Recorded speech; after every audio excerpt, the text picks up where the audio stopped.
فضائل حضرت عثمان رضی اللہ تعالیٰ عنہ احادیث سیاح کی روشنی میں اللہ تعالیٰ نے آقائے کریم صلی اللہ علیہ وآلہ وسلم کو لوگوں کی ہدایت اور رہنمائی کے لیے اس کائنات میں مبعوث فرمایا۔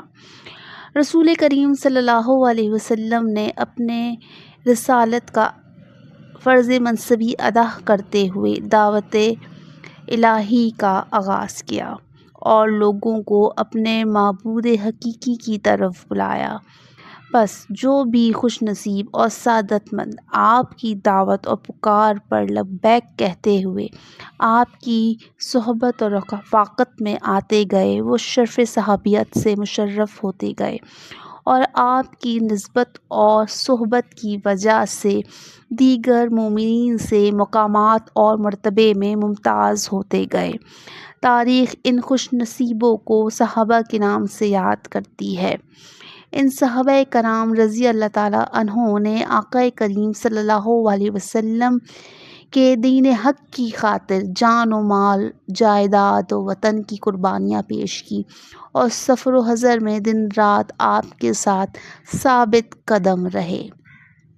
یہی صحابہ ہیں کہ جو عشق و وفا، اخلاق و محبت، عدل و انصاف، اخوت و مساوات، صبر و تحمل کی اس معراج کو پہنچے کہ اللہ تعالیٰ نے انہیں رضی اللہ تعالیٰ عنہ و رضوان اللہ کے تمغے عطا کیے اور رسول کریم صلی اللہ علیہ وآلہ وسلم نے اس دنیا میں ہی انہیں جنت کی بشارت عطا کی۔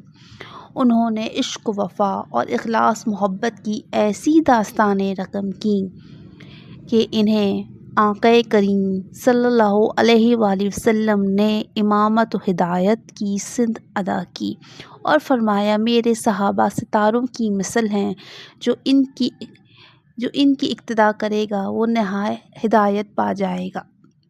ان صحابہ کرام رضی اللہ تعالیٰ عنہ پر آپ صلی اللہ علیہ وسلم کے فیضان کا یہ اثر تھا کہ ہر ایک صحابی کسی نہ کسی وصف و کمال میں منفرد ہوتا گیا۔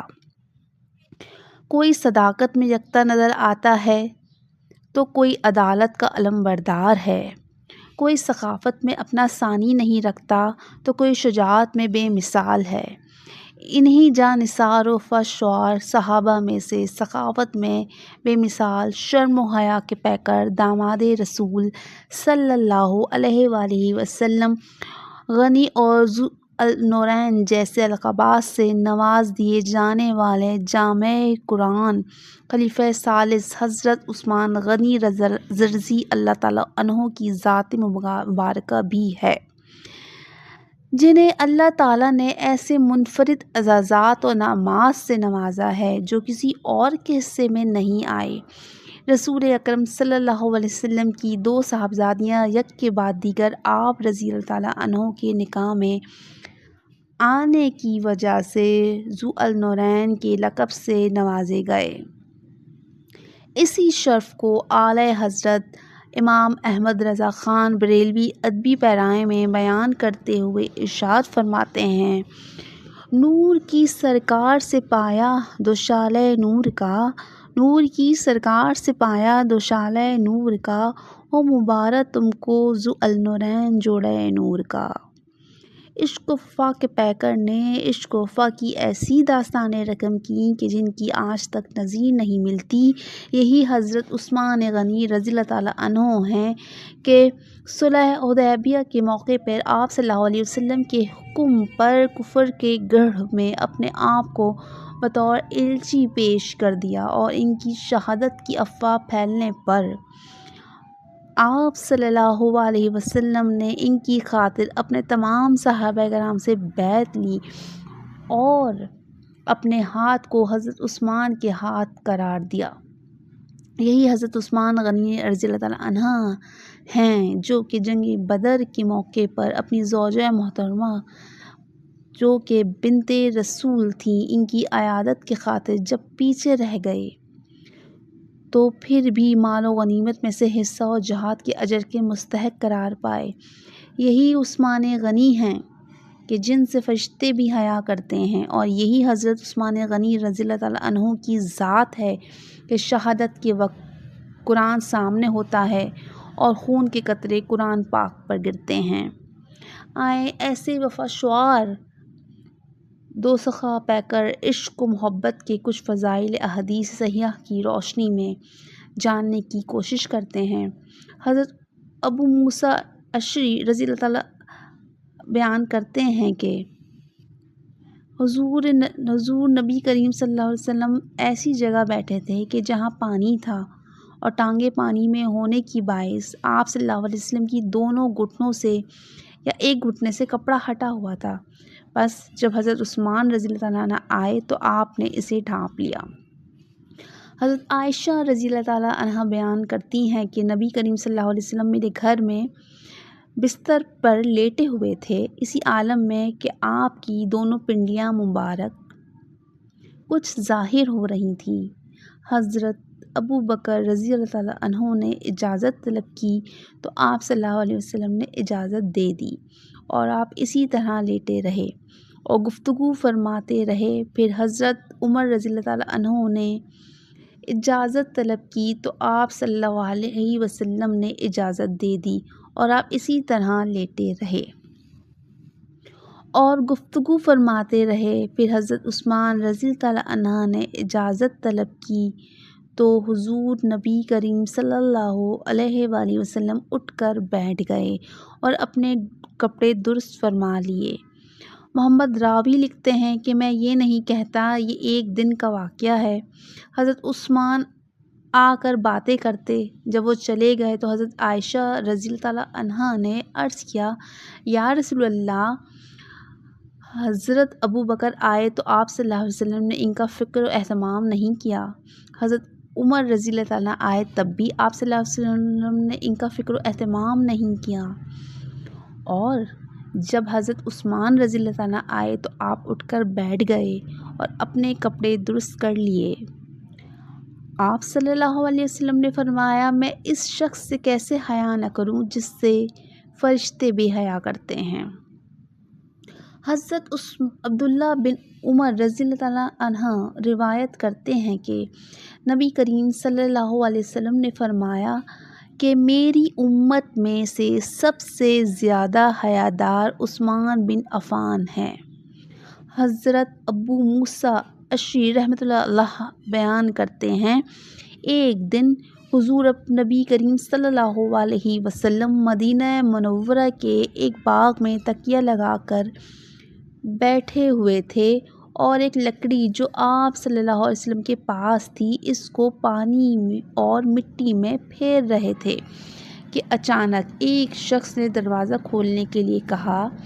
آپ صلی اللہ علیہ وسلم نے فرمایا، دروازہ کھول کر اسے جنت کی بشارت دے دو۔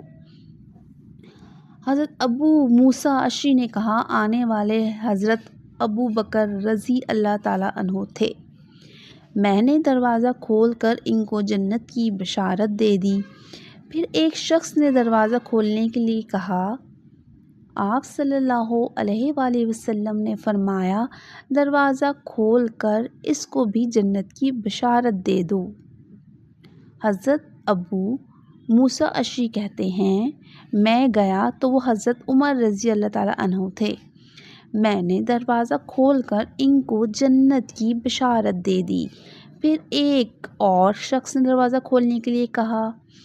حضور نبی کریم صلی اللہ علیہ وسلم بیٹھ گئے اور فرمایا، دروازہ کھول دو اور اس کو مصائب و علام کے ساتھ جنت کی بشارت دے دو۔ تو وہ حضرت عثمان بن عفان تھے۔ میں نے دروازہ کھولا اور جنت کی بشارت دے دی اور جو کچھ حضور نبی کریم صلی اللہ علیہ وسلم نے فرمایا تھا وہ کہہ دیا۔ حضرت عثمان رضی اللہ تعالیٰ عنہ نے کہا، اے اللہ صبر عطا فرما، یا اللہ تو ہی مستعان ہے۔ حضرت سہل بن سعدی رحمۃ اللہ علیہ سے روایت ہے، ایک آدمی نے حضور اکرم صلی اللہ علیہ وسلم سے پوچھا کیا جنت میں بجلی ہوگی؟ آپ صلی اللہ علیہ وسلم نے فرمایا، ہاں، اس ذات کی قسم جس کے قبضۂ قدرت میں میری جان ہے، بے شک عثمان جب جنت میں منتقل ہوگا تو پوری جنت اس کی وجہ سے چمک اٹھے گی۔ حضرت عبداللہ بن سہل رحمۃ اللہ علیہ بیان کرتے ہیں کہ بے شک ایک آدمی حضرت سعید بن زید کے پاس آیا اور ان سے کہا، میں عثمان سے بہت زیادہ بغض رکھتا ہوں، اتنا بغض میں نے کسی سے کبھی بھی نہیں رکھا۔ تو آپ نے فرمایا، تو نے بہت ہی بری بات کہی ہے، تو نے ایک ایسے شخص سے بغض رکھا جو کہ اہل جنت میں سے ہے۔ حضرت جابر رحمۃ اللہ عنہ سے روایت ہے کہ حضور نبی کریم صلی اللہ علیہ وسلم کی خدمت میں ایک جنازہ لایا گیا کہ آپ اس پر نماز پڑھیں، مگر آپ نے اس پر نماز نہ پڑھی۔ عرض کیا گیا، یا رسول اللہ صلی اللہ علیہ وسلم، ہم نے آپ کو کسی کی نماز جنازہ چھوڑتے نہیں دیکھا۔ آپ صلی اللہ علیہ وسلم نے فرمایا، یہ عثمان سے بغض رکھتا تھا تو اللہ نے بھی اس سے بغض رکھا۔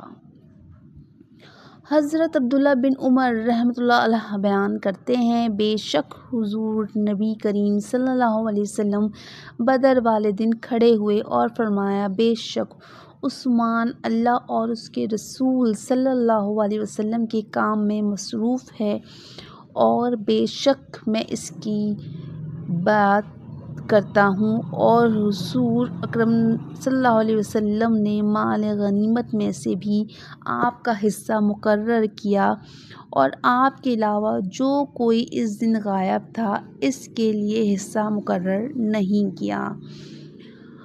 حضرت عثمان بن مالک رحمۃ اللہ علیہ سے روایت ہے کہ جب حضور نبی کریم صلی اللہ علیہ وسلم نے بیت الرضوان کا حکم دیا تو اس وقت حضرت عثمان بن عفان رضی اللہ تعالیٰ عنہ سفیر بن کر مکہ والوں کے پاس گئے تھے۔